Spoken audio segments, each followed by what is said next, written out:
YCP fire brand. 3 ఏళ్ల పాటు జగన్ క్యాబినెట్లో పౌర సరఫరాల శాఖ మంత్రిగా పనిచేసిన కొడాలి నాని రాజకీయాల నుంచి విరమించుకుంటారా అన్న చర్చ సాగుతోంది. వైసీపీ ఓటమి తర్వాత ఆయన గుడివాడకు రావటం బాగా తగ్గించేశారు. ఆయన హైదరాబాదులోనే ఎక్కువ కాలం గడుపుతున్నారు. ఈలోగా ఆయనకు అనారోగ్య సమస్యలు తలెత్తటంతో ఆయన ముంబై దాకా వెళ్లి మరీ ఆపరేషన్ చేయించుకున్నారు. ప్రస్తుతానికి ఆయన విశ్రాంతి తీసుకుంటున్నారు అని అంటున్నారు. ఆయన మరింత మెరుగైన వైద్యం కోసం అమెరికా వెళ్తారు అన్న ప్రచారం సాగుతున్న క్రమంలో ఆయన మీద లుకౌట్ నోటీసులు జారీ అయినట్టుగా చెబుతున్నారు. ఈ నేపథ్యంలో కొడాలి నాని అమెరికా పర్యటన ఉంటుందా లేదా అన్నది చర్చనీయాంశంగా మారింది. మరోవైపు చూస్తే కొడాలి నాని మీడియా ముందుకు రావటం లేదు. వైసీపీ మీద, జగన్ మీద గతంలో ఈగవాలనివ్వని ఈ ఫైర్ బ్రాండ్ ఇప్పుడు ఫుల్ సైలెంట్ అయ్యారు.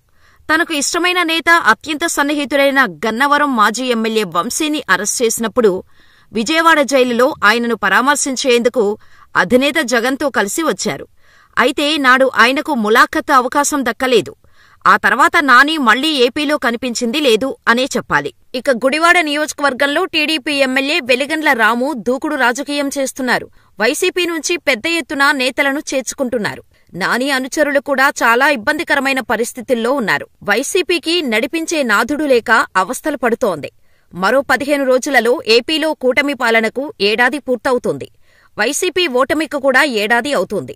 దాంతో ఏడాది పాటు అసెంబ్లీ నియోజకవర్గాలలో పెద్దగా కనిపించని ఇన్ఛార్జీల విషయంలో వైసీపీ సీరియస్గానే యాక్షన్లోకి దిగుతోంది అని అంటున్నారు.